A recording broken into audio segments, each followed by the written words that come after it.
teman-teman sekalian, Rasulullah SAW, beliau menjelaskan bahwa akhlak itu bisa kita anggap lebih penting bahkan dari ibadah. Ya. Jadi akhlak itu adalah bagian dari agama yang tidak bisa kita pisahkan.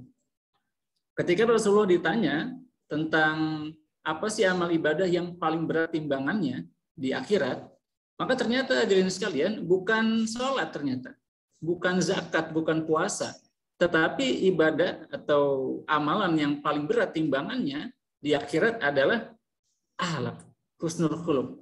Dan Rasulullah menyampaikan ma min syai'in asqalu fil mizan min husnil khuluq. Tidak ada hal apapun yang lebih berat timbangannya daripada akhlak yang baik. Itulah hadirin sekalian. Artinya apa? Artinya akhlak ini harusnya kita perhatikan dengan sangat seksama ya. Jadi tidak kita anggap sesuatu yang tidak penting. Dan ya sebagaimana disebutkan juga Nabi Muhammad bahkan menyampaikan bahwa yang paling banyak memasukkan seseorang ke surga itu ternyata bukan puasanya, ya, bukan sholatnya, bukan zakatnya, bukan sedekahnya. Tetapi Nabi Muhammad menyampaikan bahwa hal yang paling banyak memasukkan orang ke surga adalah ada dua hal. Pertama, taqwallah dan husnul khuluq. Takwa kepada Allah, dan yang kedua, akhlak yang baik. Jadi nilai akhlak ini tinggi sekali. Jadi jangan sampai kita memisahkan akhlak itu dengan agama. Akhlak adalah bagian dari agama. Dan ketika Rasulullah ditanya ya, tentang siapa sih manusia paling utama, ya, paling mulia. Dan Rasulullah menjawab dengan jawaban yang singkat. Jadi beliau terkenal dengan kemampuan beliau merangkum kata menjadi singkat tetapi maknanya dalam. Atau dalam istilah disebutkan sebagai jawami'ul kalim. Utitu jawami'ul kalim. Aku dikaruniai kemampuan menciptakan kata-kata yang singkat tetapi maknanya dalam. Maka beliau menjawab ketika ditanya, siapa sih manusia yang paling utama? Ternyata bukan yang sholatnya paling lama. Atau yang sedekahnya paling banyak gitu ya. Atau yang mungkin hafalannya paling banyak. Atau yang apa lagi ya? Puasanya paling lama gitu ya. Ternyata beliau menyebutkan dua hal. Pertama, saduqul lisan. Yang kedua, makhmumul qalb. Saduqul lisan, makhmumul qalb. Ya, beliau tidak menyebutkan ibadah-ibadah amaliyah yang zahir, tetapi beliau menyebut pertama saduqul lisan, artinya yang lisannya benar. Ini juga berat ya, pastinya. Yang kedua, makhmumul qalb. Nah, makhmumul qalb ini para sahabat bertanya, kalau saduqul lisan jelas ya, lisannya jujur. Nah, makhmumul qalb, hadirin sekalian, para sahabat bertanya, ya Rasulullah, ma huwa makhmumul qalb? Apa maksud dari kata makhmumul qalb? Dan Rasulullah menjawab, yaitu adalah hati yang di dalam hati tersebut tidak ada benci, tidak ada dengki, tidak ada iri, ya, tidak ada niat jahat dan lain sebagainya. Hati yang bersih, yang tentu saja itu terpancar dalam perilaku ya, dalam akhlak. Nah itu dua ciri manusia paling utama menurut Nabi Muhammad SAW, saduqul lisan, makhmumul qalb.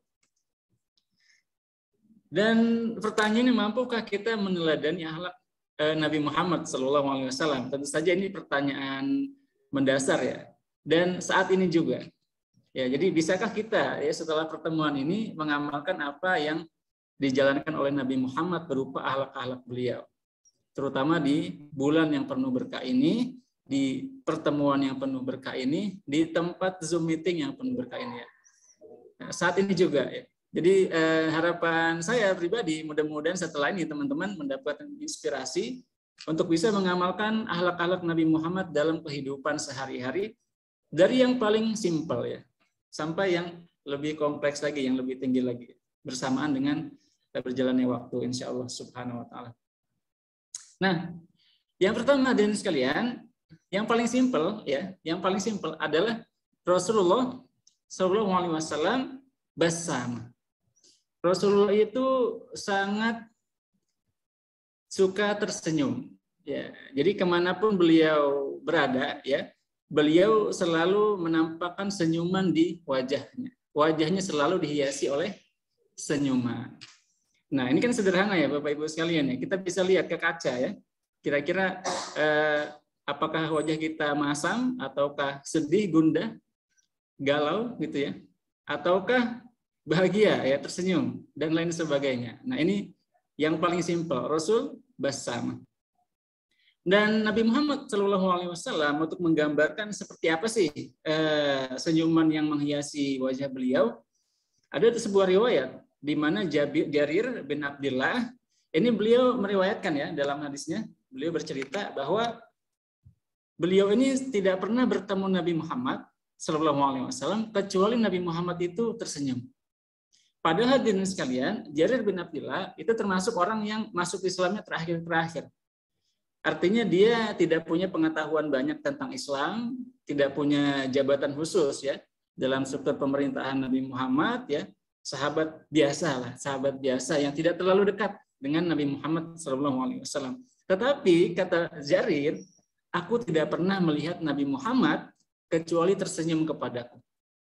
Nah, ini Nabi Muhammad SAW ya, kepala pemerintahan, sohibul syafa'ah yang akan memberi syafaat di hari kiamat, sohibul liwa yang akan membawa bendera Islam nanti di hari kiamat, awaluman yadkhulul jannah, manusia pertama yang akan masuk surga.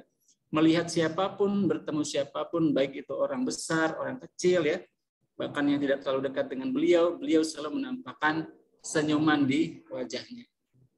Nah, meskipun kita tahu beliau pastinya urusannya berat ya, mengurus umat, mengurus pemerintahan, mengurus dakwah, pastinya beban beliau begitu berat. Kita tahu ya, seperti apa cobaan yang beliau hadapi, yang beliau rasakan. Bahkan dalam hadis beliau katakan, aksarun nasi balaan al-anbiya. Manusia paling berat cobaannya ya para nabi, kata Nabi Muhammad SAW. Tetapi meskipun demikian ya, meskipun dimusuhi banyak orang ya, dihujat banyak orang, dikhianati banyak orang, tetapi Nabi Muhammad selalu menampakkan senyuman di wajahnya. Nah sekarang kita ini ya orang biasa gitu kan, tidak mengurus negara, tidak mengurus dakwah, tidak memiliki tanggung jawab besar menyampaikan agama ke seluruh dunia ya, tidak seperti bebannya Nabi Muhammad. Tetapi kalau sedikit kita cemberut gitu ya, masam dan lain sebagainya. Nah, sedangkan Nabi Muhammad yang sedemikian berat cobaannya, beliau selalu bisa tersenyum dalam setiap kondisi. Dan bukan hanya Jarir ya. Kalau kita tanya semua sahabat, pasti semuanya akan meriwayatkan hal yang sama seperti Jarir. Ketika bertemu Nabi, pasti Nabi selalu dalam keadaan wajahnya cerah, ceria, dan tersenyum.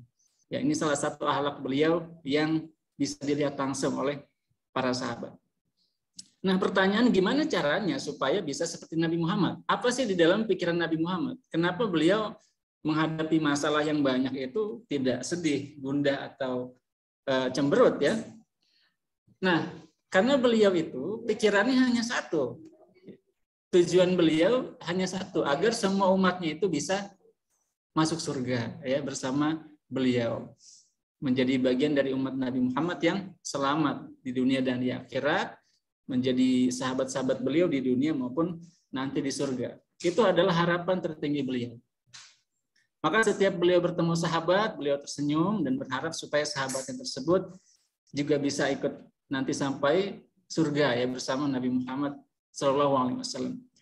Makanya di dalam pikirannya bukan harta, ya, bukan pangkat, bukan jabatan dan lain sebagainya, tetapi hanya keselamatan kita umatnya agar bisa selamat di dunia dan di akhirat dengan petunjuk dari Nabi Muhammad SAW. Ya, demikian hadirin sekalian, ini adalah akhlak pertama yang perlu kita coba jalankan ya. Nah, selanjutnya hadirin sekalian, Nabi Muhammad SAW itu beliau sebagaimana saya sebutkan tadi ya, beliau itu orangnya ceria ya, tidak pernah marah, tidak suka marah, selalu tersenyum. Itulah yang membuat beliau itu disukai oleh banyak orang, termasuk juga oleh anak-anak ya. Jadi ada beberapa orang mungkin yang kalau kita lihat wajahnya itu kita serem, takut gitu ya. Wajahnya cemberut terus, kayaknya mukanya tegang terus gitu ya. Nah, tetapi Nabi Muhammad tidak. Jadi kalau Nabi Muhammad jalan di Madinah, itu orang-orang tidak ada yang takut ya. Tidak ada anak kecil yang takut kepada Nabi Muhammad SAW. Mereka bisa kapanpun memeluk Nabi Muhammad SAW, dan Nabi Muhammad selalu terbuka ya kepada siapapun. Nah, inilah yang menarik. Dan beliau sangat perhatian ya kepada apapun. Jadi kalau ada anak kecil ya, bahkan bukan hanya anak kecil hadirin sekalian, dalam sebuah riwayat Abdullah bin Umair itu beliau burungnya meninggal, burungnya mati ya. Burungnya mati. Nah, ini bukan hanya manusia ya, teman-teman sekalian, burung. Yang mati itu burungnya Abdullah bin Umair. Nah, Abdullah bin Umair itu sedih ya. Dan Nabi Muhammad ikut sedih melihat matinya burungnya Abdullah bin Umair ini ya, sampai saking sedihnya itu beliau mendekati Abdullah bin Umair, kemudian ikut berbelasungkawa atas matinya burungnya. Ya, sedemikian perhatiannya dengan burung Abdullah bin Umair, dan bahkan Nabi Muhammad mengatakan bahwa kasih sayangmu wahai Abdullah bin Umair kepada burung ini menyebabkan kasih sayang Allah Subhanahu wa taala kepada dirimu. Nah, artinya apa? Artinya Nabi Muhammad ini perhatiannya sedemikian besar ya kepada hal-hal yang kecil. Bahkan meskipun hanya seekor burung yang mati, Nabi Muhammad sangat memperhatikan hal tersebut. Bahkan juga ikut berduka cita ya, berbelasungkawa atas matinya burungnya Abdullah bin Umair. Ya mungkin bagi kita sepele, tetapi itu bagi Abdullah bin Umair hal yang sangat penting ya. Dan Nabi Muhammad menyadari hal tersebut. Ya, itulah akhlak beliau, bassamah. Nah, kemudian bagaimana akhlak beliau di rumah?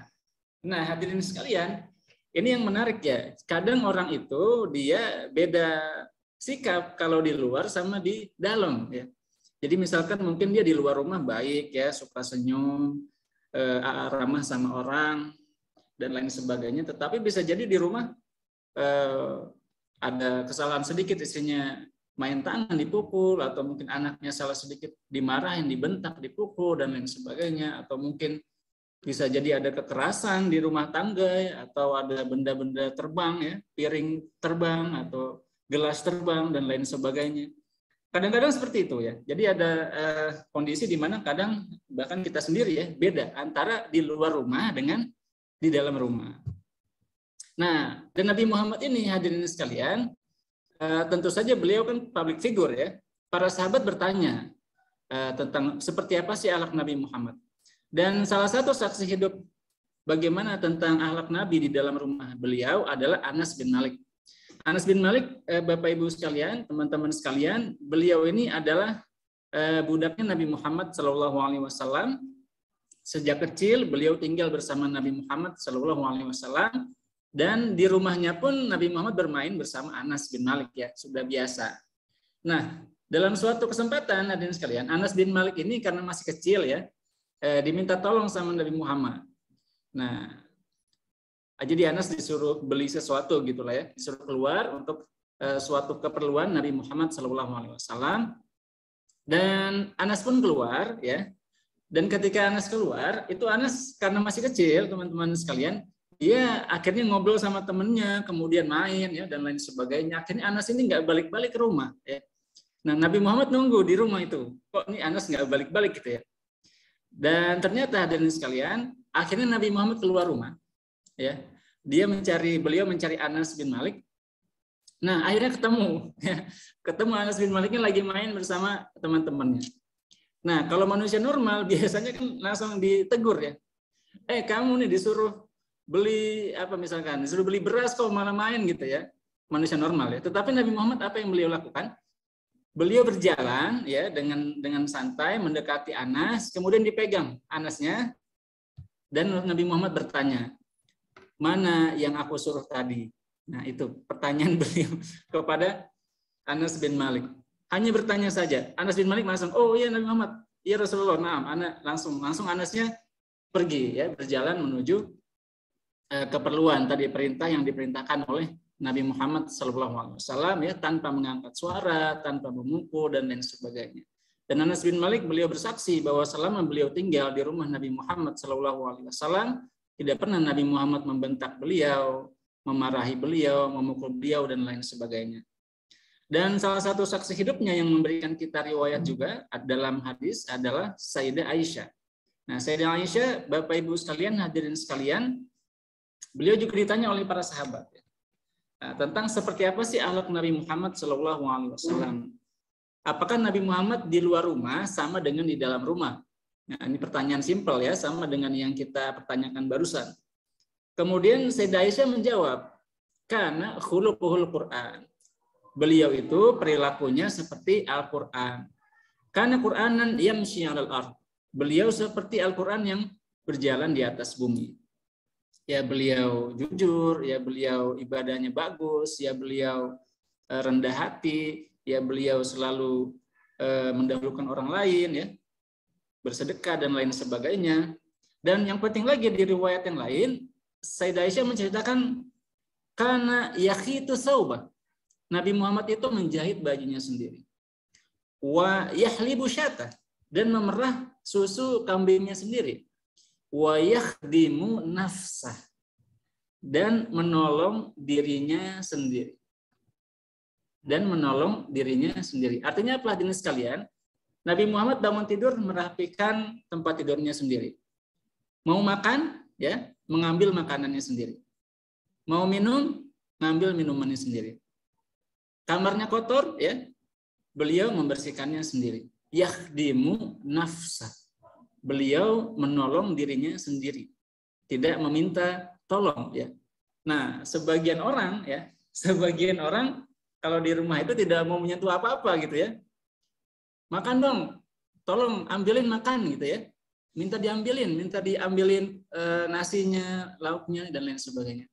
Minum, kopi dong kopi gitu ya, minta bikinin kopi dan lain sebagainya, atau minta bikinin susu dan lain sebagainya. Kemudian ini berantakan, beresin dong. Nah, seperti itu ya. Sebagian kita sendiri seperti itu kadang ya. Tetapi Nabi Muhammad tidak. Dan ini Nabi Muhammad SAW ya, Sayyidul Awwalin wal Akhirin, Imamul Mursalin, ya, Sahibul Syafa'ah, Sahibul Liwa, awwalu man yadkhulul jannah. Dan beliau ini manusia terbaik yang pernah diciptakan di alam semesta ini. Manusia terbaik yang pernah memijakkan kakinya di atas bumi, ternyata yahdimu nafsa. Menolong dirinya sendiri.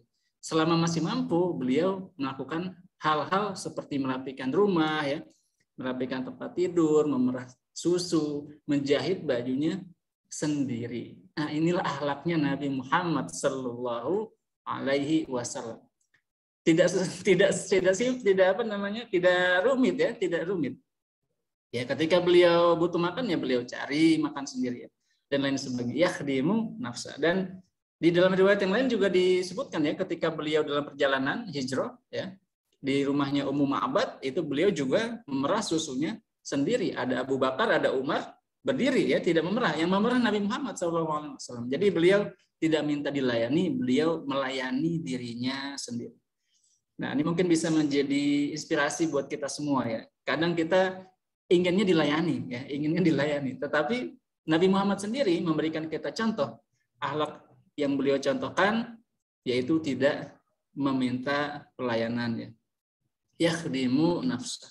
Laqad kana lakum fi Rasulillahi uswatun hasanah liman kana yarjullaha wal yaumil akhir wa dzakarallaha katsira. Dan telah ada dalam diri Nabi Muhammad contoh yang baik bagi orang-orang yang mengharapkan ridho Allah dan berzikir kepada Allah Subhanahu wa taala. Jadi demikian akhlak beliau di rumah. Ya, yang kita tidak melihat ya, yang para sahabat tidak melihat, disaksikan oleh istri beliau Sayyidah Aisyah. Ya, mudah-mudahan setelah ini kita terinspirasi ya. Ada perubahan di dalam sikap kita. Nah, selanjutnya kesederhanaan beliau. Ya, tadi sudah kita bahas ya bahwa beliau itu sangat sederhana di rumah beliau, dan termasuk di dalam kehidupan sehari-hari ya, beliau itu kadang bertanya kepada Sayyidah Aisyah, halakum syai, apakah kalian punya makanan? Jadi misalkan kalau di dalam kehidupan sehari-hari ya, kan kita kalau di rumah nanya misalkan ke ibu kita ya, atau mungkin ke istri yang ada istri ya, ada makanan apa gitu ya, ada makanan apa? Itu yang beliau tanyakan di dalam sebuah riwayat. Nah, hal lakum syai, apakah kalian punya makanan? Ada makanan apa ini gitu ya? Kemudian kata Sayyidah Aisyah, main dan syai, kita tidak punya makanan apa-apa. Maka beliau mengatakan, fa ana shaim, idzan ana shaim. Jadi aku puasa saja. Nah, teman-teman sekalian, ini kadang tidak terjadi dalam kehidupan di masa sekarang ya. Kadang kalau kita nanya, ada makanan nggak? Nggak ada. Waduh, kok nggak ada gitu ya? Atau misalkan suami ngomong ke istrinya gitu kan, wah kok nggak ada makanan apa-apa, kamu ngapain aja gitu ya, dan lain sebagainya ya. Kadang seperti itu. Jadi, tapi Nabi Muhammad tidak, beliau tidak marah sama sekali ya, tidak bertanya sama sekali, beliau hanya mengatakan, oh izan ana shaim. Jadi beliau mencari solusi yang baik ya. Tidak marah ya, tidak temperamen, tidak menyakiti hati istrinya, dan juga tidak membuat hal itu menjadi rumit ya, menjadi penyebab sengketa atau permusuhan atau perdebatan, tapi beliau hanya mengatakan izan ana shaim. Nah, ini sebuah contoh yang menarik dari beliau, dan beliau pun hadirin sekalian, jadi ada yang mengatakan ya, salah satu ceramah yang Syekh Ibn Atik ya, beliau itu mengatakan bahwa kadang ada orang yang dikasih harta banyak, tetapi akhlak tidak punya, gitu ya. Ada yang dikasih akhlak tinggi, ya, tapi harta tidak ada. Dan akhlak itu adalah kekayaan yang besar. Jadi jangan kita anggap harta itu selalu, kekayaan itu selalu harta, ya, tetapi akhlak itu juga kekayaan. Dan Nabi Muhammad SAW sendiri, beliau tidak menumpuk-numpuk harta, ya. Bahkan dalam riwayat beliau itu ketika sakit, ya, menjelang wafat, beliau itu baju perangnya digadaikan untuk membeli gandum. Ya, itulah salah satu contoh kesederhanaan Nabi Muhammad Sallallahu Alaihi Wasallam. Jadi tidak hanya selalu memikirkan dunia saja, ya, tetapi akhlak bagi Nabi Muhammad itu lebih tinggi. Sebagaimana disebutkan tadi ya, ma min syai'in asqalu fil mizan min husnil khuluq. Tidak ada sesuatu pun yang lebih berat dalam timbangan kebaikan selain akhlak yang baik. Nah, ini contoh kesederhanaan Nabi Muhammad Sallallahu Alaihi Wasallam. Dan satu lagi teman-teman yang perlu kita ingat ya, beliau juga tidurnya itu kalau bangun ada bekas di pipinya. Nah, pipinya itu dari apa? Terbuat bantal beliau ya. Bantal beliau hadirin sekalian itu min jild, dari kulit. Nah, isinya lip. Lip itu adalah pelepah kurma ya. Nah, pelepah kurma kira-kira empuk apa empuk? Empuk banget ya. Jadi pelepah kurma itu ya disisipkan di dalam kulit ya. Itulah bantal Sayyidul Awwalin wal Akhirin. Bantalnya Nabi Muhammad Sallallahu Alaihi Wasallam. Maka setiap beliau bangun ada bekas di pipi beliau karena bantalnya keras, Bapak Ibu sekalian. Ya, pastinya lebih keras dari bantal kita ya. Itulah kesederhanaan Nabi Muhammad Sallallahu Alaihi Wasallam. Nah, hadirin sekalian, di sebagian ulama berpendapat bahwa akhlak manusia itu baru kelihatan aslinya ya dalam beberapa tempat ya, tidak selalu. Kadang manusia bisa menyembunyikan sifat aslinya ya, tapi akan muncul ya kelihatan sifat aslinya dalam beberapa tempat, dalam beberapa waktu, dalam beberapa momen ya. Nah, yang pertama ketika marah. Nah, ketika marah, kira-kira dia marahnya seperti apa ya? Nah, ada yang marahnya suaranya jadi tinggi ya, berteriak. Ada yang marahnya mengeluarkan jurus-jurus ya, pukulan, tendangan dan lain sebagainya. Ada yang marahnya mungkin dia melempar benda-benda di sekitarnya gitu ya, atau mengeluarkan kata-kata kasar ya, hujatan, makian dan lain sebagainya. Itu baru muncul di saat dia marah. Nah, seperti apa akhlaknya? Coba buat dia marah, maka itu akhlaknya akan muncul. Nah, yang kedua adalah ketika bersama keluarga. Nah, ketika bersama keluarga, sebagaimana saya sebutkan tadi ya, ada orang-orang yang di luar dia kelihatannya baik ya. Ya, dalam sebuah berita ya di Amerika ada seorang warga Amerika, dia perusahaannya besar ya, orangnya kaya raya, tetapi di rumahnya ternyata ada KDRT dan lain sebagainya ya. Nah, itu kadang terjadi. Jadi ketika dia bersama keluarga itu kadang sikapnya, akhlaknya berbeda dengan saat dia bertemu dengan orang lain.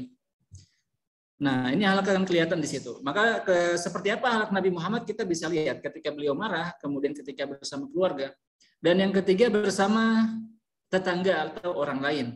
Nah, ini orang yang berinteraksi secara langsung ya.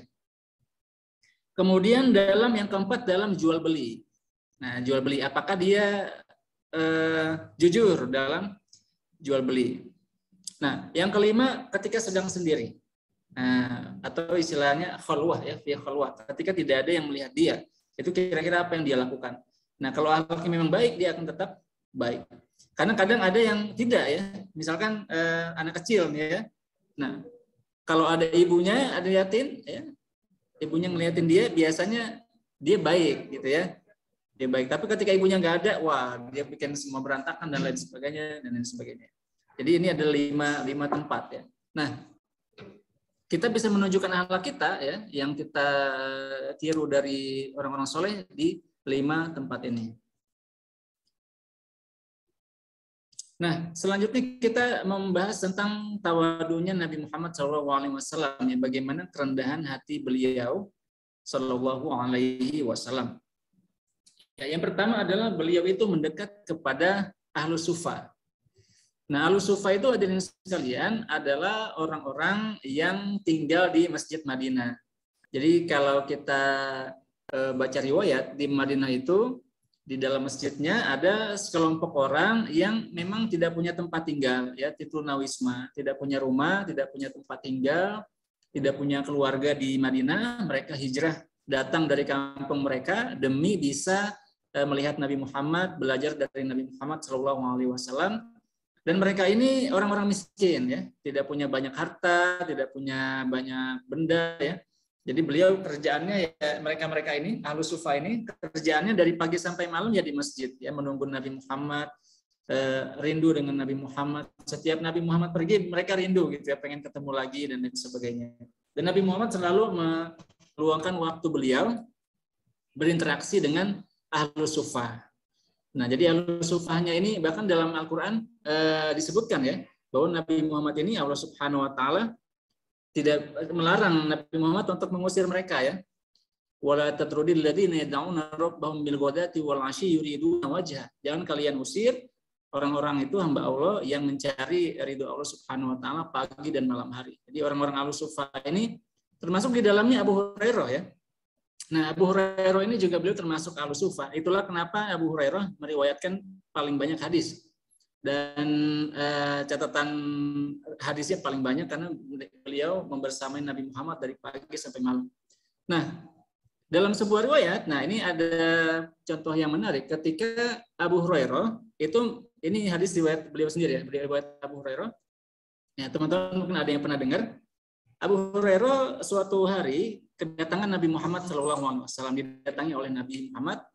Kemudian ditanya, halakum syai, apa ada sesuatu untuk dikonsumsi itu, baik makanan atau minuman. Dan sebelum itu, hadirin sekalian, itu Abu Hurairah dapat hadiah susu. Ya, sewadah susu ya. Kita tidak tahu persis ukurannya, pokoknya sewadah susu. Nah, ketika Rasul bertanya, Abu Hurairah berpikir, oh, saya kasih Nabi Muhammad, nanti sisanya saya habisin gitu ya. Nah, gitu. Ternyata hadirin sekalian, nah ini seperti ini contoh ini menggambarkan kerendahan hati beliau. Tetapi Bapak Ibu mungkin bisa punya pandangan lain. Saya misalkan contoh, misalkan ada gelas nih Bapak Ibu ya. Gelas ini misalkan sudah saya minum atau sudah diminum orang. Kira-kira kita mau minum atau tidak gitu. Apalagi ini orang miskin ya. Tadi disebutkan orang-orang Ahlus Sufa itu orang-orang miskin. Yang kadang orang kan tidak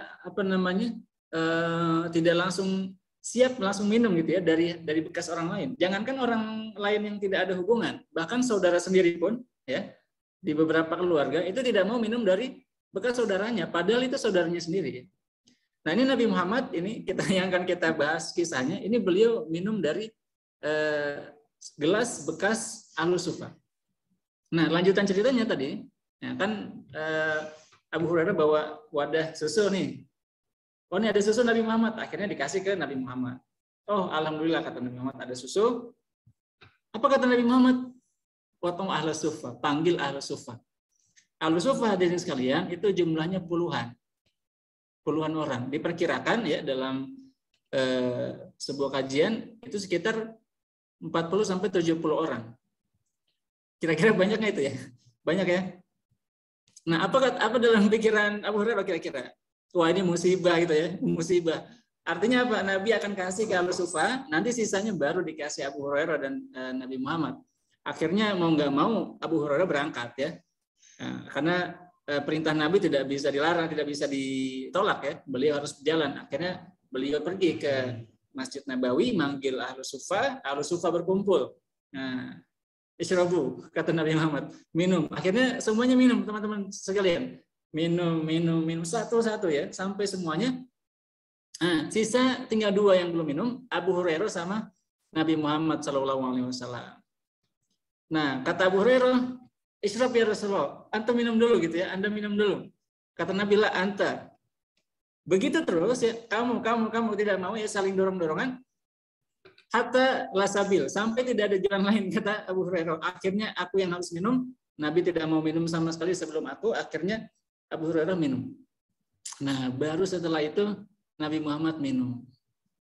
Terakhir ya, setelah ahlu sufa sekian banyak, Abu Hurairah baru Nabi Muhammad Sallallahu Alaihi Wasallam. Jadi beliau tidak malu minum dari bekasnya ahlu sufa, meskipun ya beliau pemimpin negara, ya beliau pemimpin umat Islam, Sayyidul Awwalin wal Akhirin dan lain sebagainya, Shahibus Syafa'ah, tapi beliau tidak malu untuk hal tersebut, tidak membedakan dirinya dengan orang lain dan mendahulukan sahabat-sahabatnya daripada dirinya sendiri. Ini salah satu akhlak Nabi Muhammad yang tersurat ya dalam hadis-hadis. Dan yang kedua, memerah susunya sendiri ya. Ini juga sudah saya bahas tadi ya. Jadi dalam hadis yang cukup panjang saat beliau hijrah ya, dalam hadis Ummu Ma'bad, beliau itu transit di sebuah rumah ya, yang di situ ada Abu Bakar juga di situ. Nah, beliau bertanya apakah ada sesuatu untuk bisa dikonsumsi, dan ternyata kata Sahibul Bait ya, pemilik rumahnya, hanya ada kambing. Ini kambing kurus, sudah lama tidak punya susu, kata yang punya gitu ya. Kemudian kata Nabi Muhammad, ya sudah. Akhirnya Nabi Muhammad berdoa, dan dengan izin Allah ya, ini salah satu mukjizat beliau, kambing yang kurus kering itu yang tidak punya susu akhirnya bisa keluar susunya, dan yang memerah itu juga beliau sendiri. Beliau tidak minta perahkan oleh sahabatnya, tidak pula oleh pemilik rumah, tapi beliau sendiri yang memerah. Sebagaimana disebutkan dalam riwayat sebelumnya ya, yahlibu syata. Beliau memerah sendiri susunya. Dan ini tadi yang saya bahas ya, tentang tidur di atas bantal yang keras tadi ya.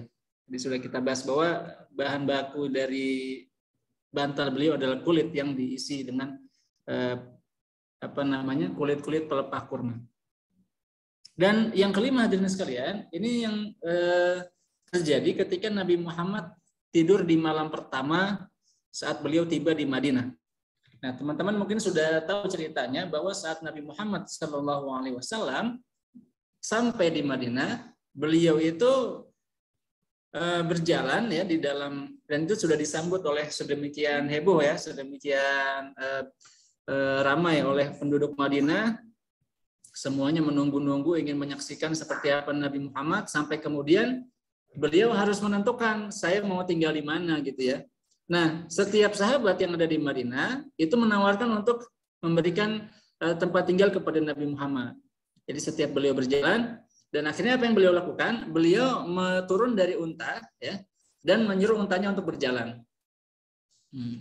Khuluha fa innaha ma'murah, kata Nabi Muhammad. Biarkan dia berjalan. Unta ini sudah mendapat perintah, maksudnya dari Allah Subhanahu wa taala ya, untuk menentukan di mana beliau harus tinggal. Akhirnya unta ini berjalan, teman-teman sekalian, di pemukiman Bani Najjar. Yang salah satunya yang akhirnya unta ini duduk ya. Akhirnya dia duduk ya, dia duduk di tempatnya Abu Ayyub Al-Ansari. Nah, inilah sahabat yang mendapatkan keberkahan dengan memberikan tempat tinggal bagi Nabi Muhammad Sallallahu Alaihi Wasallam. Dan hadirin sekalian, dalam kitab Sirah Ibnu Hisham diriwayatkan bahwa Abu Ayyub Al-Ansari, beliau itu tidak punya banyak kasur, banyak ranjang ya.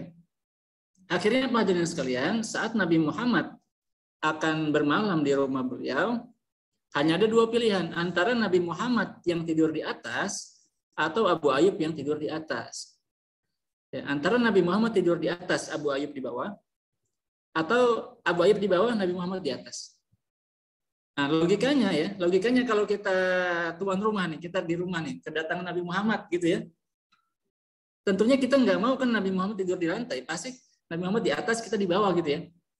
Tetapi hadirin sekalian, Nabi Muhammad SAW apa yang beliau katakan, tidak boleh kami membiarkan tuan rumah kami tidur di bawah. Kami yang tidur di bawah, kata Nabi Muhammad SAW. Maka di malam itu hadirin sekalian, di malam pertama Abu Ayyubnya tidur di atas, Nabi Muhammadnya tidur di bawah. Itulah akhlak Nabi Muhammad Sallallahu Alaihi Wasallam. Jadi tidak ada itu kesombongan ya, keangkuhan, merasa tinggi, merasa besar, tetapi beliau tidurnya milih di bawah hadirin sekalian. Nah, itu salah satu contoh tawadhu'nya Nabi Muhammad Sallallahu Alaihi Wasallam. Dan tentu saja sejalan dengan firman Allah Subhanahu Wa Taala, "Wakhfid janahaka limanittaba'aka minal mu'minin." Dalam Al-Quran disebutkan, dan rendahkanlah dirimu kepada pengikutmu dari orang-orang mukmin. Dan di situ Rasulullah memberikan kita contoh yang luar biasa dan diabadikan dalam sejarah ya. Itu bukan akhlak raja, ya. Itu bukan akhlak pemimpin, itu akhlak para nabi. Dan selanjutnya hadirin sekalian, al-wafa ya, kesetiaan. Kesetiaan Nabi Muhammad Sallallahu Alaihi Wasallam. Nah, ternyata Nabi Muhammad itu juga sangat setia.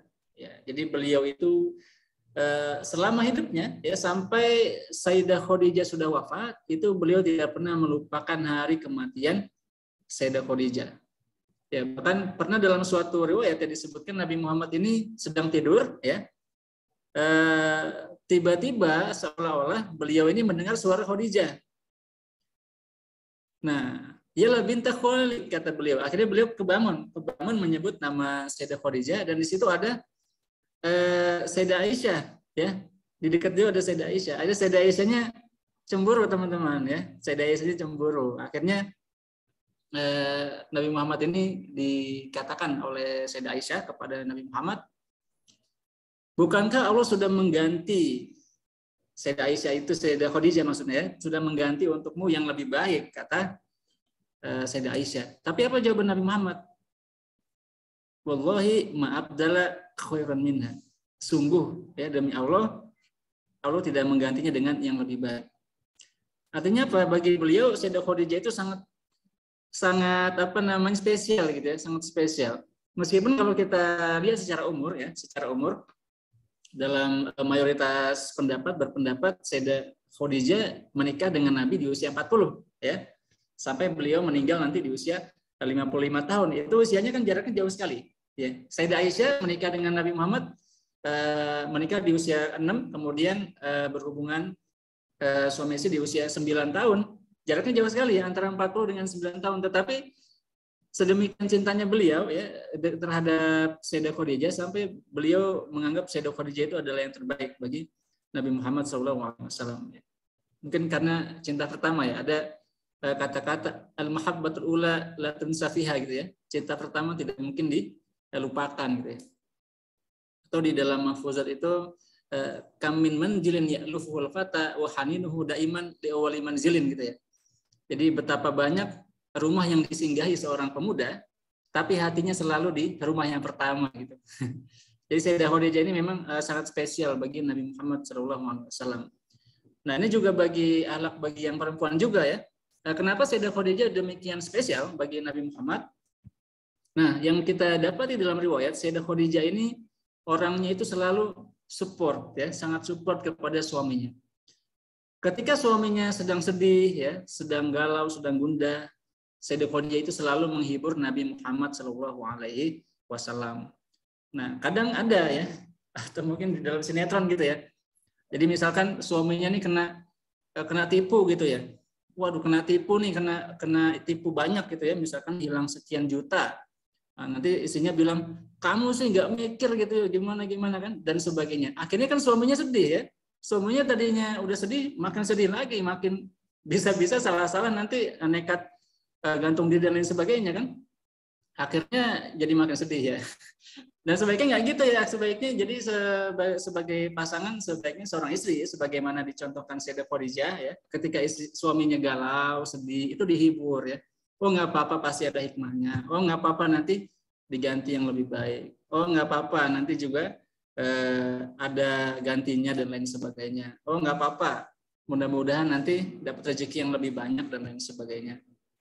Nah itulah akhlak yang dicontohkan Sayyidah Khadijah. Ketika Nabi Muhammad mendapatkan wahyu ya, beliau mengatakan, wallahi la yukhzikallahu abada, demi Allah engkau tidak akan dihinakan oleh Allah. Kamu adalah orang baik ya, kamu menjalin silaturahim, menghormati tamu dan lain sebagainya. Nah itu yang membuat Nabi Muhammad sedemikian setia ya, cinta sekali kepada Sayyidah Khadijah dan tidak menikah dengan yang lain selama Sayyidah Khadijah masih hidup.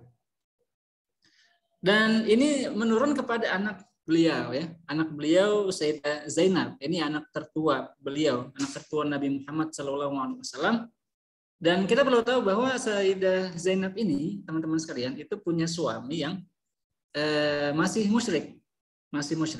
Jadi Sayyidah Zainab ini menikah dengan suaminya Abul As Ibn Rabi' ketika sebelum Islam, ya, sebelum masa Islam mereka menikah.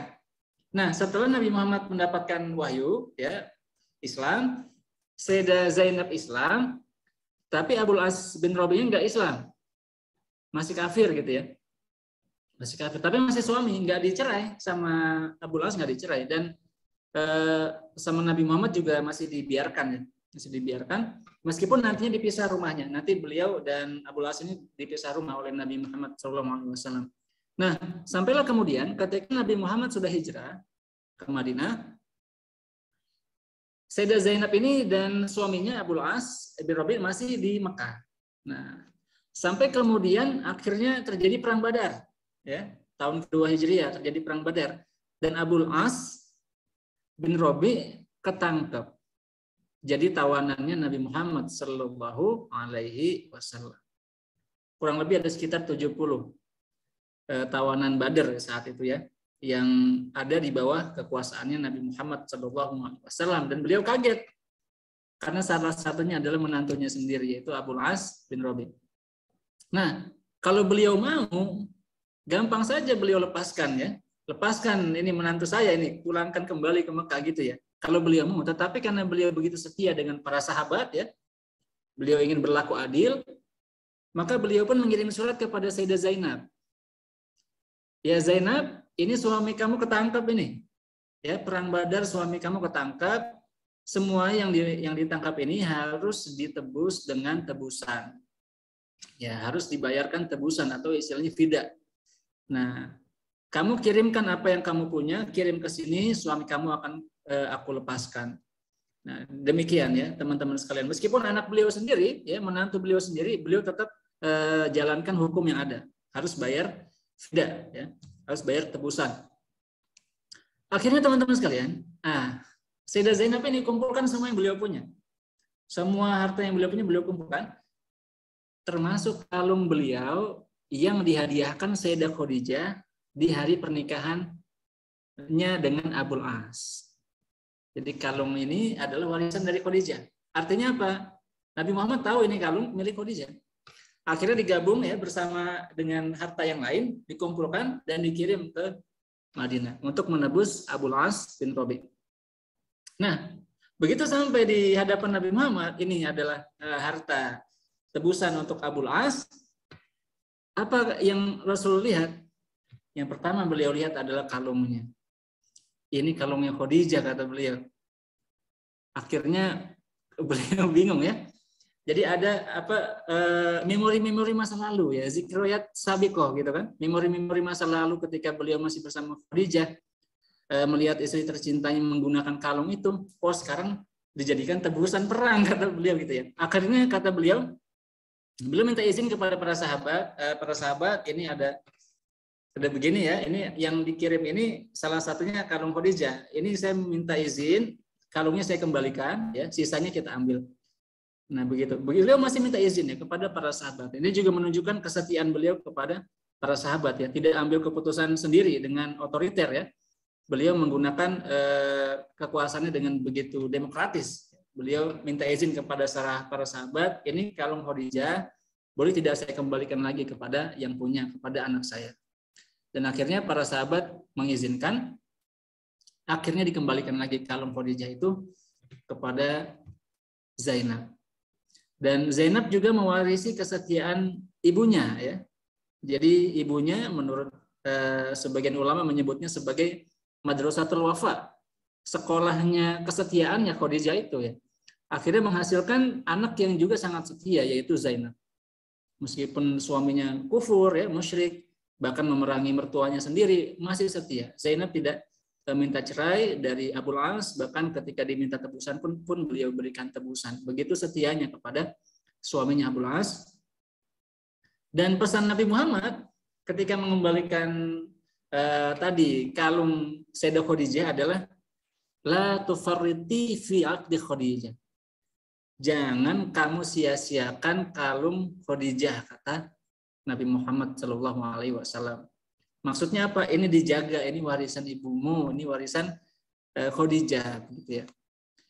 Dan kisah cinta Abul As dengan Zainab juga cukup menarik Bapak Ibu sekalian ya. Kenapa? Karena dan nanti Abul As masuk Islam ya. Beliau masuk Islam dan kemudian ketika datang ajal kepada Sayyidah Zainab, Abul As masih hidup ya. Abul Asnya sangat sedih Bapak Ibu sekalian, kemudian dan beliau pun menangis ya di hari kematian Sayyidah Zainab dan mengatakan kepada Nabi Muhammad, aku tidak sanggup hidup tanpa Zainab, kata beliau. Jadi ini dua-duanya sangat setia begitu ya. Meskipun yang satu sempat musyrik.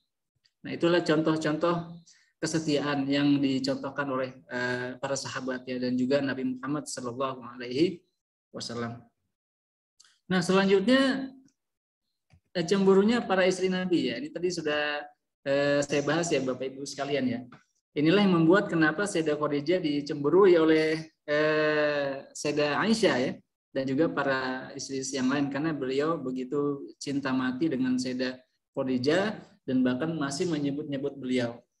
Dan bahkan dalam salah satu jawabannya Sayyidah Aisyah mengatakan, bagaimana mungkin engkau masih menyebut-nyebut yang sudah dikubur sedangkan ada yang masih di atas bumi, kata Sayyidah Aisyah. Tapi itulah kesetiaan Nabi Muhammad SAW terhadap Sayyidah Khadijah. Dan contoh yang keempat hadirin sekalian tentang kesetiaan Nabi Muhammad SAW adalah kisah tentang perlindungan Mut'im bin Adi. Ceritanya gini teman-teman sekalian, ketika Nabi Muhammad SAW beliau itu pulang dari Taif. Ya, teman-teman mungkin tahu setelah Nabi Muhammad itu kehilangan paman beliau Abu Thalib, kemudian istri beliau Sayyidah Khadijah, beliau berpikir untuk hijrah. Akhirnya beliau mencoba untuk hijrah ke Taif, ya, melihat kondisi di sana, berdakwah di sana. Ternyata beliau diusir. Dan setelah beliau keluar, teman-teman sekalian, orang-orang Mekah senang, ya, karena Nabi Muhammad keluar. Artinya ketika Nabi Muhammad nanti datang, pintu Mekah ditutup. Dan itu yang terjadi teman-teman sekalian. Ketika Nabi Muhammad akan masuk ke kota Mekah, beliau dicegat, ya, tidak bisa masuk. Nah, dalam kehidupan bangsa Arab ada yang disebut dengan ijarah. Apa itu ijarah? Ijarah itu perlindungan. Ya, kita tahu bangsa Arab itu bukan bangsa bernegara, bukan bangsa yang memiliki negara merdeka sendiri, tidak ada presidennya, tidak ada rajanya, tetapi dipimpin oleh ketua-ketua suku, kepala-kepala suku. Nah, untuk bisa masuk ya, istilahnya kalau kita mau masuk ke Malaysia kita harus dapat visa ya. Kalau nggak punya visa kita orang ilegal, kita bisa dihukum. Dihukum apapun kita bisa oleh pemerintah sana karena tidak punya izin. Nah, itu juga yang terjadi saat itu ya. Ketika Abu Thalib meninggal, ya, Abu Thalib adalah kepala suku Bani Hashim dan beliau adalah mujir pemberi izin bagi Nabi Muhammad, pelindung Nabi Muhammad. Ketika Abu Thalib sudah meninggal, maka beliau tidak punya pelindung lagi. Ya, tidak ada yang memberikan perlindungan kepada beliau. Nah, maka saat beliau mau masuk, itu tidak bisa masuk sampai ada yang bersedia, kepala suku Quraisy, ada yang bersedia menjadi pelindung beliau. Maka Nabi Muhammad kemudian memutuskan untuk mengirim surat kepada 4 orang kepala suku, 4 orang tokoh penting di Quraisy untuk menjadi pelindung beliau. Dari keempat orang ini, hadirin sekalian, cuma ada satu yang bersedia menjadi pelindung Nabi Muhammad, menjadi mujir, namanya adalah Mut'aim bin Adi. Nah, Mut'aim bin Adi ini, beliau ini punya anak banyak, ya, dan orangnya keras, tegas, dan sangat dihormati oleh orang-orang Quraisy. Ya, kalau beliau sudah melindungi, tidak ada yang berani. Maka Mut'aim bin Adi memanggil anak-anaknya yang banyak itu, disuruh mengambil baju perang dan juga senjata, pedang, untuk menyambut Nabi Muhammad SAW. Dan di sana pun beliau berteriak, "Ana mujirun li Muhammad SAW." Li Muhammad, ya. Saat itu beliau masih musyrik, mohon maaf ya. Masih musyrik ini, belum beriman ini. Mut'aim bin Adi saat itu masih kafir. Ya, akhirnya beliau mendatangi gerbang Mekah, kemudian menyambut Nabi Muhammad. Nabi Muhammad pun berjalan dilindungi dengan 2 barisan anak dari Mut'aim bin Adi, sampai beliau mengantarkan Nabi Muhammad tawaf di Ka'bah dan pulang kembali ke rumah beliau. Dan di situ Mut'aim berteriak bahwa ana mujirun lahu, aku adalah pelindung dari Muhammad bin Abdullah itu, ya. Nah, hadirin sekalian, dari situ Nabi Muhammad kemudian tidak melupakan jasanya Mut'aim bin Adi. Nah, sampai kemudian dalam sebuah riwayat disebutkan ketika Nabi Muhammad memiliki kekuasaan, ya, kemudian di Madinah berhasil mendirikan sebuah negara Islam dan menang dalam perang Badar, kemudian mendapatkan sekitar 70 tawanan, itu Nabi Muhammad berkata kepada para sahabatnya, "Wallahi, demi Allah," kata Nabi Muhammad, "seandainya Mut'aim bin Adi masih hidup, kemudian dia minta aku lepaskan ini semua tawanan, aku lepaskan tanpa syarat." Nah, ini menggambarkan betapa Nabi Muhammad tidak melupakan jasa besar Mut'aim bin Adi. Meskipun beliau belum beriman, ya, belum Islam, tetapi pernah memberikan jasa begitu besar kepada Nabi Muhammad SAW. Nah, ini contoh-contoh akhlak kesetiaan Nabi Muhammad SAW. Nah, kemudian al-hilmu. Ya, al-hilmu itu artinya kelembutan, ya, kesabaran, dan lain sebagainya. Nah, ini ada sebuah contoh menarik teman-teman sekalian. Jadi salah satu akhlak Nabi Muhammad itu beliau sabar, ya. Ada yang mengatakan al-hilmu sayyidul khuluq. Kelembutan itu adalah tuannya atau rajanya semua akhlak, ya. Jadi di dalam sebuah riwayat ketika Nabi Muhammad sedang di Madinah, datang rombongan dari Yaman. Nah, datang rombongan dari Yaman, kalau tidak salah sekitar 6 orang, ya. Dan 6 orang ini ingin bertemu Nabi Muhammad. Ya, mereka ini ingin menyatakan iman, kemudian ingin bersumpah setia berbaiat kepada Nabi Muhammad SAW. Dan ketika mereka baru sampai, ya, jadi mereka kan rombongan dari jauh, ya. Teman-teman mungkin tahu Yaman di wilayah selatan, sedangkan Mekah Madinah ada di tengah dari Jazirah Arab. Artinya jaraknya cukup jauh. Maka mereka menaiki onta. Nah, perjalanan cukup jauh. Dan ketika mereka sampai Madinah, ya, melihat Nabi Muhammad, mereka langsung senang, kemudian langsung turun, ya. Ada yang langsung lompat gitu, ya, turun dari ontanya saking senangnya, langsung ketemu Nabi Muhammad, ya, langsung menyambut beliau dan lain sebagainya, salaman dan lain sebagainya. Nah, ada satu orang yang enggak kayak gitu, ya, enggak langsung buru-buru. Nah, dia turun dulu pelan-pelan dari ontanya diikat dulu, ya. Kemudian dia keluarkan tasnya, dia ganti baju dulu dengan yang lebih rapi, ya. Sedangkan yang lain masih ada bekas-bekas perjalanan, ya, keringetan, kemudian debu-debu dan lain sebagainya, itu langsung ketemu Nabi. Tetapi Al-Ashaj ini, ya, Abdi Qais Ashaj ini, beliau ini ganti baju dulu, kemudian rapi-rapi dulu gitu, ya, bersihin badan dulu, pakai parfum dulu gitu, ya. Baru ketemu Nabi Muhammad SAW. Ya. Dan Nabi Muhammad menunggu Ashaj ini. Kemudian disambut oleh Nabi Muhammad, dan kemudian mereka berkenalan. Dan kemudian Ashaj ini ditanya oleh Nabi Muhammad, "Kamu bagian dari mereka?" "Iya, saya bagian dari mereka, tapi saya bukan pemimpin mereka," kata Ashaj. Kemudian Nabi Muhammad berkata, ada dua sifat yang Allah suka dari kamu, kata Nabi Muhammad kepada Asy ini. Apa itu ya Nabi? Al-hilmu wal anah. Al-hilmu wal anah. Hilmu artinya kelembutan. Anah itu tidak buru-buru. Tidak buru-buru. Santai gitu ya, santai. Hilmu, kelembutan, dan anah. Dan kemudian Al-Asy berkata, apakah aku diciptakan dengan hal itu, ya, atau itu dari diriku sendiri? Kemudian Nabi berkata, Nabi bersabda, khuliqta alaih, engkau sudah diciptakan dengan sifat tersebut. Maka beliau mengatakan, segala puji bagi Allah yang menciptakanku dengan dua sifat tersebut. Artinya apa hadirin sekalian? Sifat itu kebanyakan sudah ada di dalam diri kita, ya, tetapi tetap harus dikembangkan. Ya, sebagaimana kata-kata para ulama, ya, al-ilmu bit-ta'allum wal hilmu bit-tahallum. Jadi ilmu itu ya dengan belajar, termasuk juga sifat-sifat itu dengan praktek, ya, maka akan lebih kuat lagi. Nah, kelembutan yang kedua hadirin sekalian adalah kisah Nabi Muhammad dan seorang alim Yahudi dalam perjanjian jual beli. Nah, ini dikisahkan bahwa Nabi Muhammad SAW itu melakukan perjanjian jual beli dengan orang Yahudi. Dalam perjanjian tersebut, ya, bahwa Nabi Muhammad SAW menerima bayaran dulu dari orang Yahudi ini, ya. Kemudian nanti Nabi Muhammad akan menyerahkan sejumlah kurma, ya, beberapa sok kurma kepada orang Yahudi ini.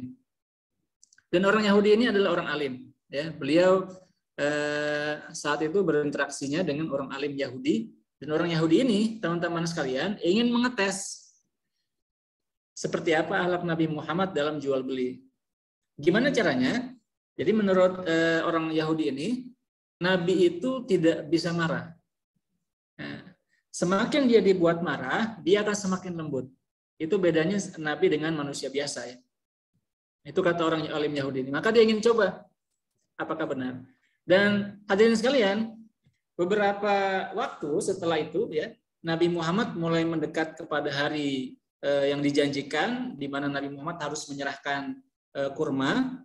Tetapi orang Yahudi ini itu mendatangi Nabi Muhammad sebelum datangnya waktu yang dijanjikan itu, sekitar 2 hari, ya, 2 hari sebelum waktu yang dijanjikan. Dan orang Yahudi ini mendatangi Nabi Muhammad ketika Nabi Muhammad sedang bersama Umar bin Khattab. Dan dengan keras, ya, orang Yahudi ini mengatakan, mana barangnya? Saya sudah bayar, mana barang saya? Kata orang Yahudi ini. Nah, Umar, dia kaget, kan? Namanya Umar bin Khattab, ya, kita tahu beliau itu ketika berjalan pasti setan saja takut, ya, dengan Umar. Pasti ganti jalan kalau ketemu Umar, belok gitu, ya.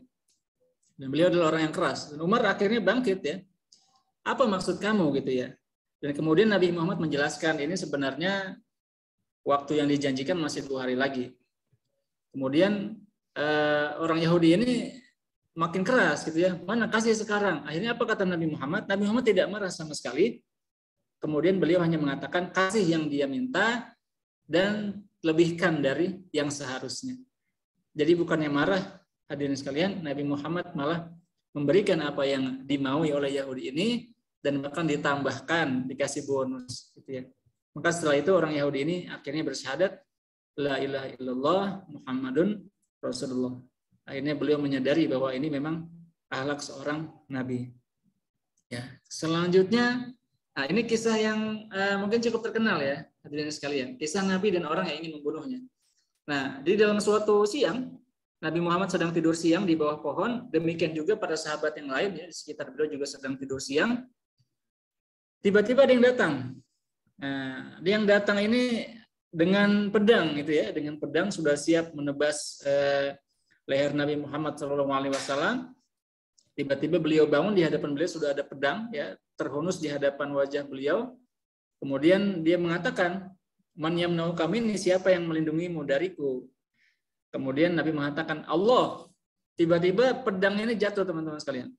Pedangnya tiba-tiba jatuh, diambil oleh Nabi Muhammad, ditaruh di depan wajahnya pedang tersebut, ya, dihadapkan ujung pedang tersebut ke hadapan wajahnya, dan dikatakan Man yamna'uka minni, siapa yang melindungimu dariku? La ahad, kata dia, tidak ada yang melindungimu dariku. Kalau kau mau bisa kau membunuhku, kata orang itu.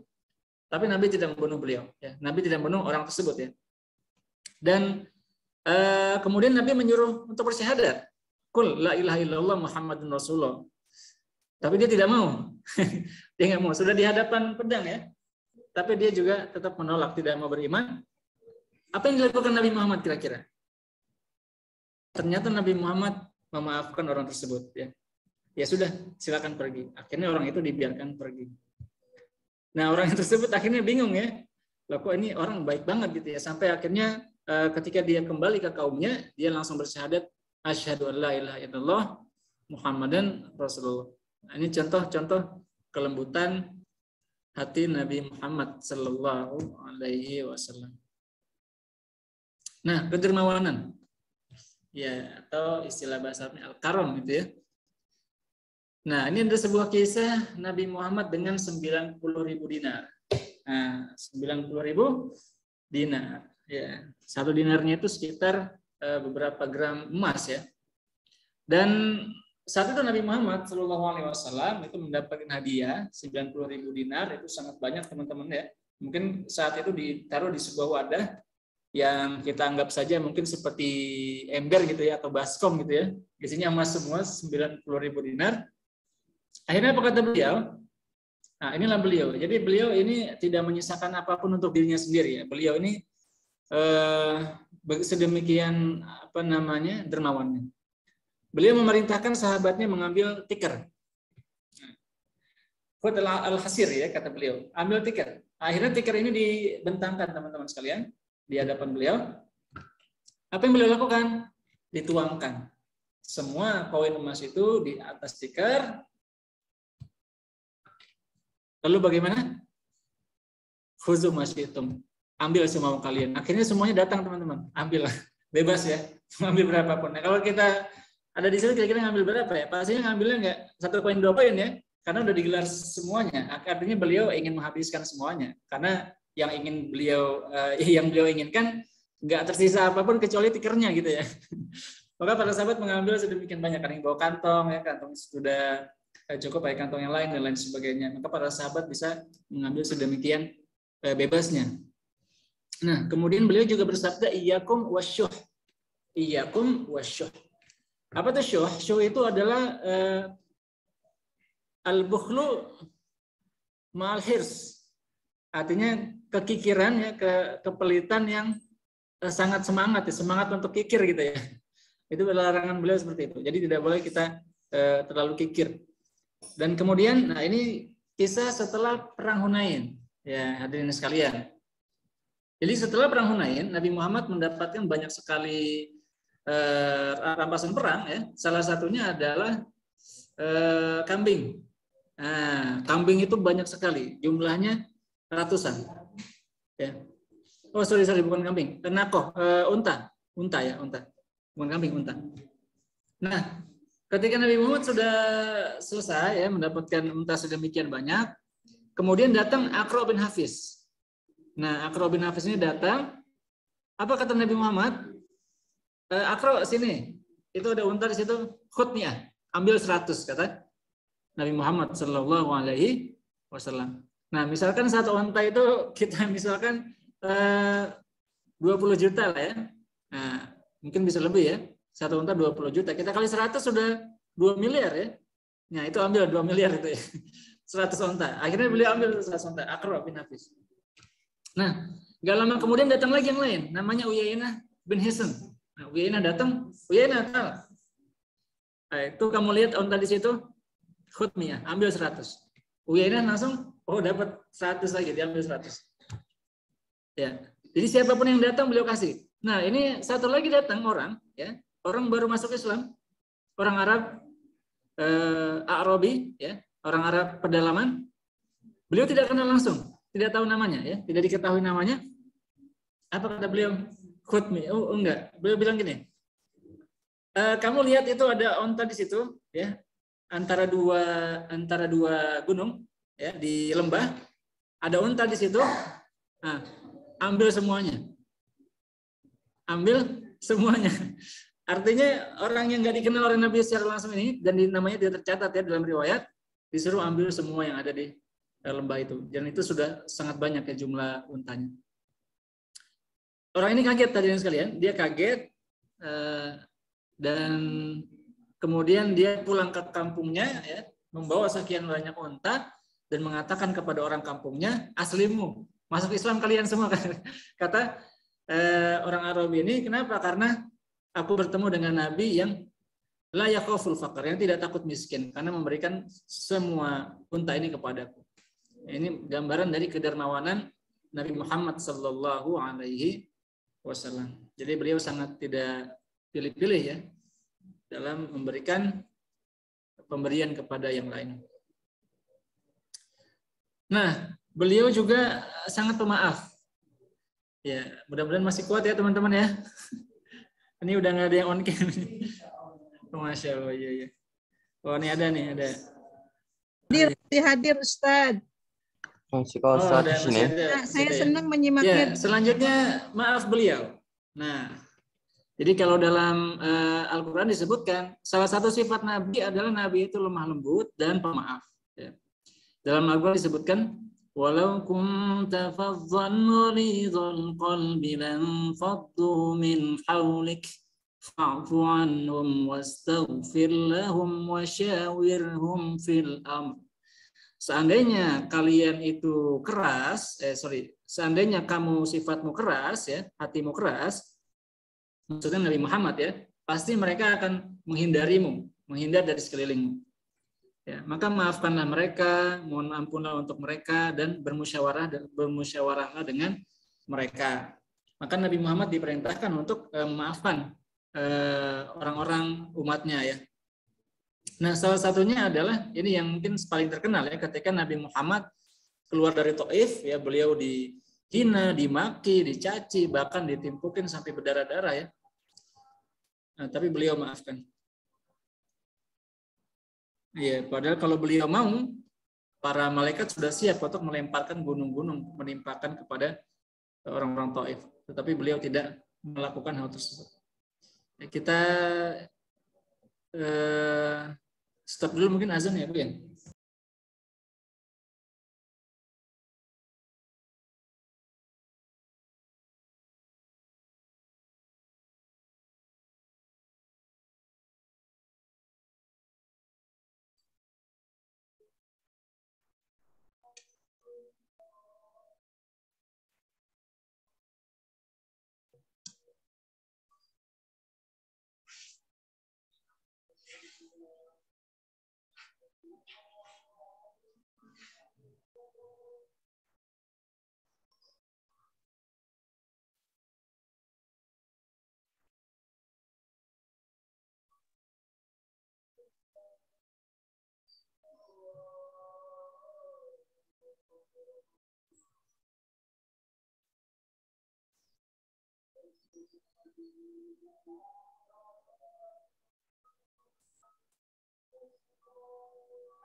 Ya, Bapak Ibu sekalian, teman-teman kelas 10, saya lanjutkan ya.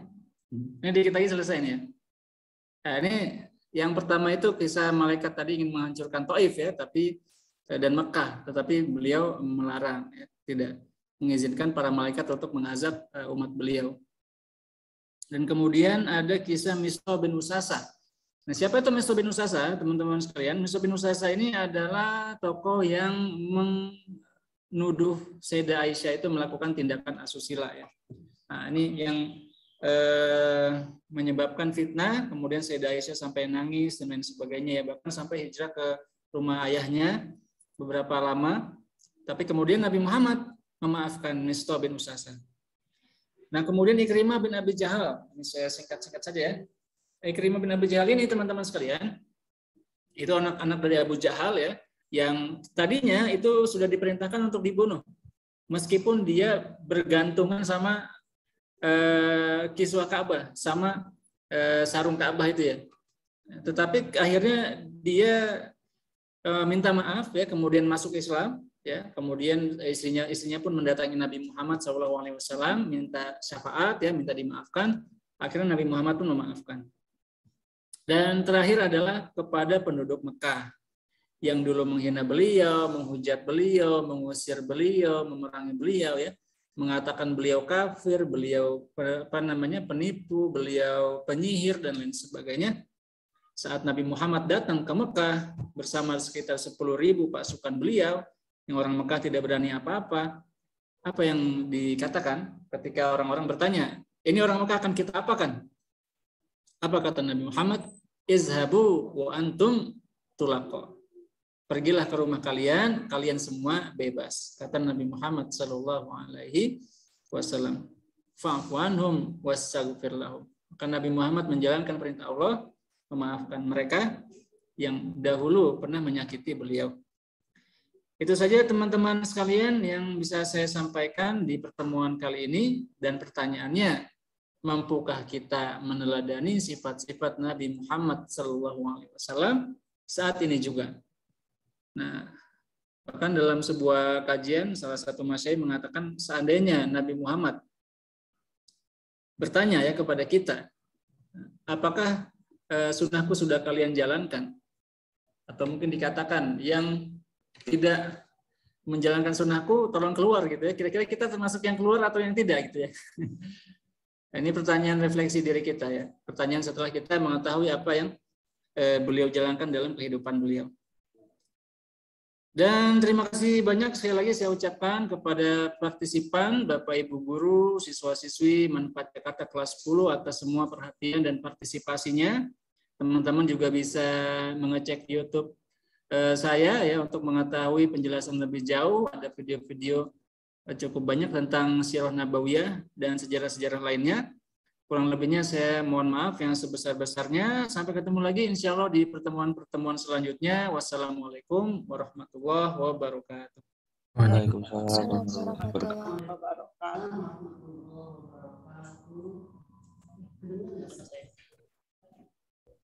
Kedengaran nggak? Baik. Oh iya.